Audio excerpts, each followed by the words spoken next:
Welcome to season 2, episode 1 of the podcast, Ghosts, Demons, and Murder. Oh my. My name is Hayden Crook, and I will be your host for today's episode on Cthulhu. Let's see. So, like I said before in my last episode of the first season, I wanted to do more um like cryptids, creatures, that kind of stuff for season 2. So to kick it off, I'm gonna be discussing Cthulhu. Some of the words, phrases, chants, and stuff that were written by H.P. Lovecraft, I'm gonna try and pronounce the best I can. I did look up like pronunciations and stuff, but everybody apparently pronounces certain words, phrases, things different. So don't get offended if it doesn't sound right or sounds different to you. Yeah. So my first source for this was H.P. Lovecraft Wiki. I knew a little bit about Cthulhu, just seen like pictures and heard stories. There are some video games on my wish list I want to buy that are based around that. Um, Underwater, which I'm going to talk about later, the movie that was really kind of like my main introduction into Cthulhu. So the Wikipedia page says Cthulhu is a fictional cosmic entity created by H.P. Lovecraft for his short story The Call of Cthulhu, first appearing in the February 1928 issue of the pulp magazine Weird Tales. He is depicted as an octopoid, great old one of enormous power who lies in a death-like slumber in a sunken city of Riye. That's how the internet told me to pronounce it. I don't know what's right, but that city is beneath the Pacific Ocean.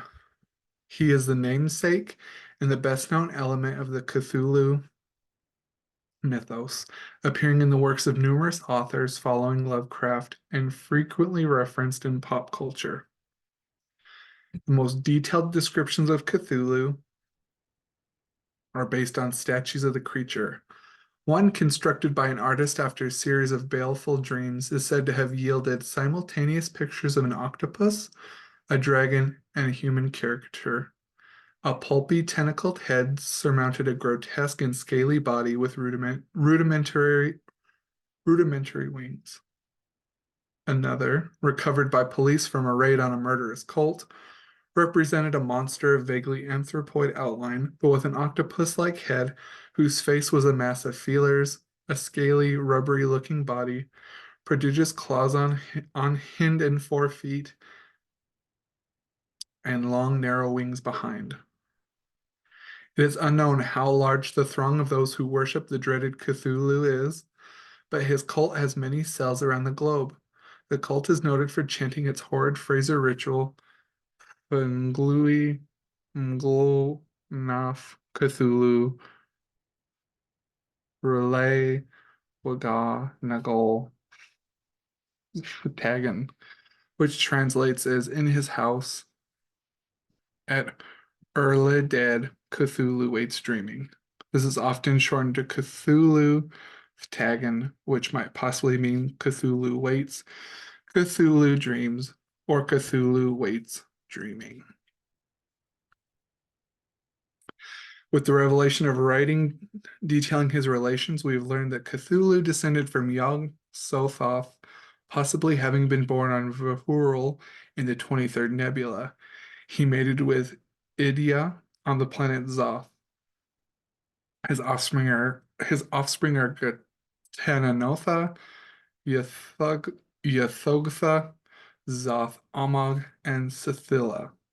According to correspondence between Lovecraft and fellow author James F. Morton, Cthulhu's parent is the deity Nug, itself the offspring of Yog Sothoth and Shub Nugurath. Nugur, Nugurith. Cthulhu includes a fanciful family tree in which he himself descends from Cthulhu. And then it was a website, I think it was called Quora, but it led me to another thing called Poe. kind of like AI type thing, or back in the day, if you remember, Ask Cha Cha, you like post a question and then this thing or what this computer entity looks up an answer to your question, and sometimes it's spot on, sometimes it's not. If you remember that, Ask Cha Cha back in the day. This one's called Poe. So I asked, can weapons from other dimensions affect Cthulhu? And it responded, Poe responded, in the fictional mythos created by H.P. Lovecraft, Cthulhu is portrayed as a cosmic entity that exists beyond the confines of our reality. Its very nature is beyond human comprehension, and is often depicted as being incredibly powerful and nearly invulnerable. While conventional weapons may be ineffective against Cthulhu, it is suggested in Lovecraft's writings that certain otherworldly or magical artifacts or beings might have the potential to harm or banish it. These could include artifacts or entities from other dimensions or planes of existence that possess unique properties or powers capable of affecting Cthulhu. However, the specifics and limitations of such weapons are not explicitly defined in Lovecraft's works, leaving much to the imagination and interpretation of the reader. I then asked, does Cthulhu have any weaknesses? And Poe responded, in H.P. Lovecraft's works, Cthulhu is described as an immensely powerful and ancient being, and its weaknesses are not explicitly stated. However, there are certain aspects that could be considered as potential vulnerabilities or limitations. One concept often explored in Lovecraft stories is that the mere sight or presence of Cthulhu can cause madness or drive people to insanity. This suggests that its power can be overwhelming to human minds, and individuals who encounter Cthulhu may be driven to madness or rendered incapable of functioning. Additionally, while Cthulhu is an incredibly potent entity, it is also depicted as being dormant or in a state of slumber. In some stories, it is suggested that Cthulhu's influence is strongest during certain astronomical events or when certain conditions are met. This implies that Cthulhu's power may be somewhat limited or constrained by external factors. It is important to note that Lovecraft's writings often emphasize the incomprehensible. So, with those questions, it wasn't explicitly answered in the books and stories that Lovecraft wrote, but they're saying it's pretty much open to interpretation, like basically like fanfic. If people wrote fanfic or did like a Godzilla versus Kong type story about Cthulhu versus any other entity out there, which I kind of thought was interesting. Um, Another thing I found interesting was that apparently Cthulhu appeared, air quotes, appeared in Marvel Comics, apparently back in the day. This is from Marvel Database. This is my next source. During the Hyborian Age, it says Cthulhu's name was invoked by Thoth Amon along with Set's and Vrathagallo's names, by Philandra Thu, along with Vrama's, Almiric's, and Yog Sothoth's names, and by the men of sea when they called for their god Dagon. His name was one of many invoked by Daharmi Shan. And then a transformation. At an unknown point, the Old One, possibly including Cthulhu, or the Old Ones possibly including Cthulhu, were reborn in a different form into one simple spiritual entity, the source of all persecution, toxic pride, and true depravity. God, when his name was invoked in hatred. They assumed various identities, including Ra, prayed by the Egyptians, for him to keep the slaves in line and themselves wealthy. This tale was told in opposition to the old ones fleeing to an alternate dimension, although it is established many did left under different circumstances. The modern age says although Cthulhu seemingly remained an individual entity whose location was seemingly known at least by Wong, Cthulhu seemingly became part of pop culture. His name was featured on posters such as Cthulhu Lives and was used as a synonymous for eldritch demons and horrors, including Mordian. Gethanagogue, and seemingly the locals of the exospace, including exoparasites, Shoggoths, and viral parallels. And then there's some Marvel facts. Let's see. Cthulhu's first reference was erroneously stated in the Demons Profiles of the Marvel Zombies, the Book of Angels, Demons, Various Monstrosities #1, and Official Handbook of the Marvel Universe A to Z #3, um, to occur in Savage Sword of Conan #52, which was May of 1980. The earliest reference occurred in Savage Sword of Conan #41, which was June of 1979.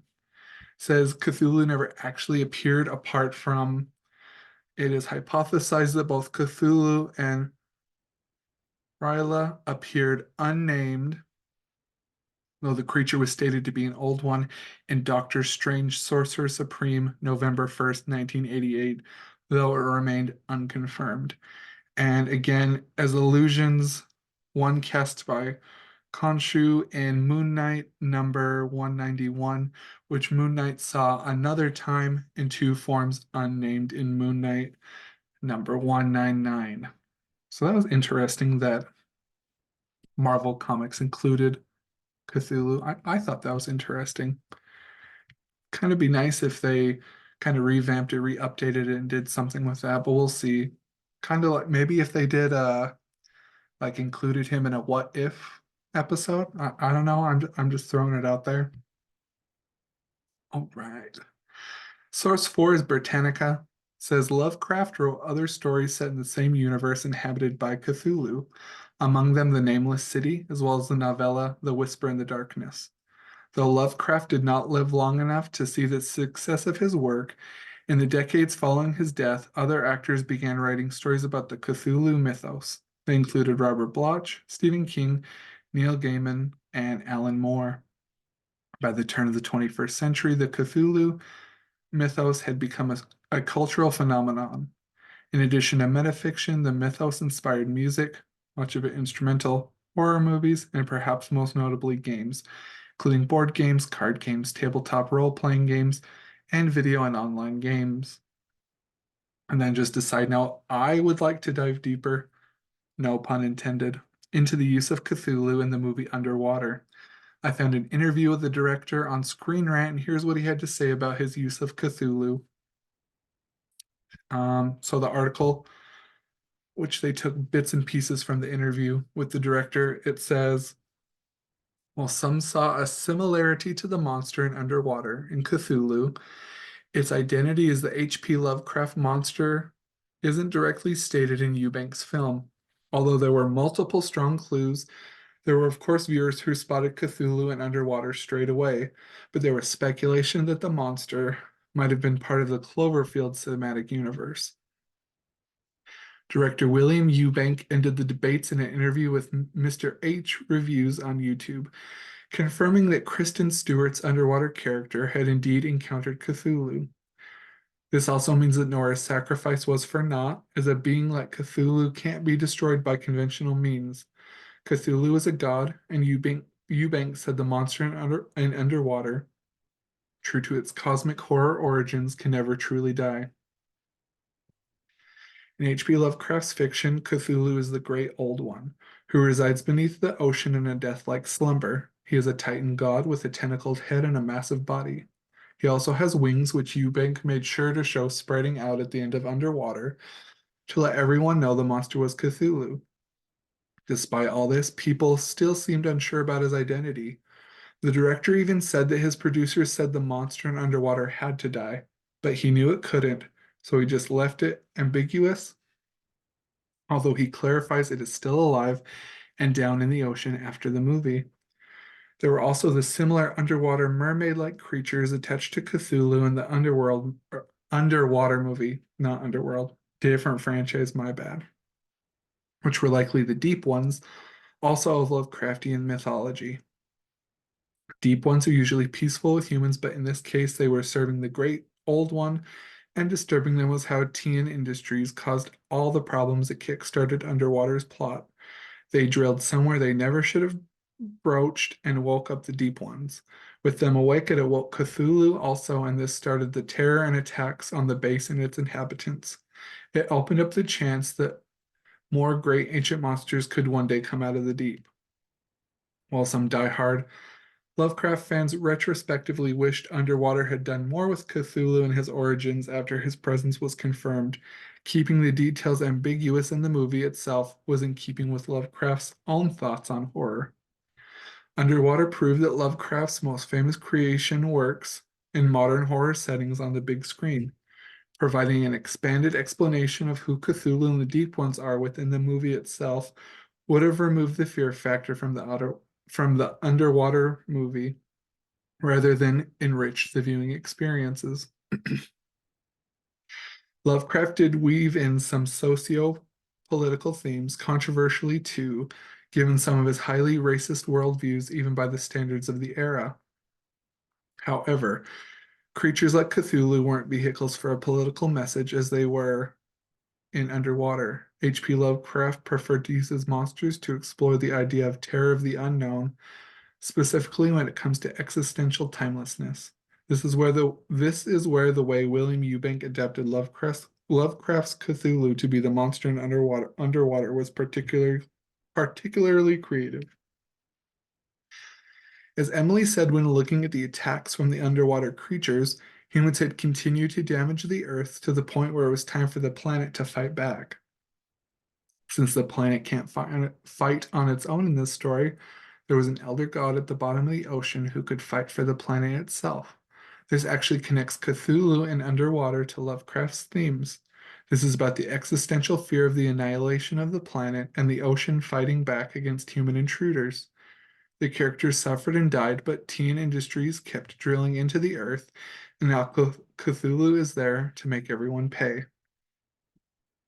So that's it for today's episode. I just had some free time today between work, college, everything. I just wanted to do a quick video. I didn't want everyone to think I kind of fell off the face of the earth. I will be posting a link in the show notes description if you would like to read the story Call of Cthulhu by H.P. Lovecraft. I'm going to include that when this is uploaded. Thank you for listening, and I hope you enjoyed today's episode of Ghosts, Demons, and Murder Oh My. Make sure to subscribe to the podcast either on Spotify or YouTube so you can get all the updates, information, and content that will be uploaded. Thank you for the support and for listening to my podcast. As always, I can be reached via email at haydencrook8@gmail.com.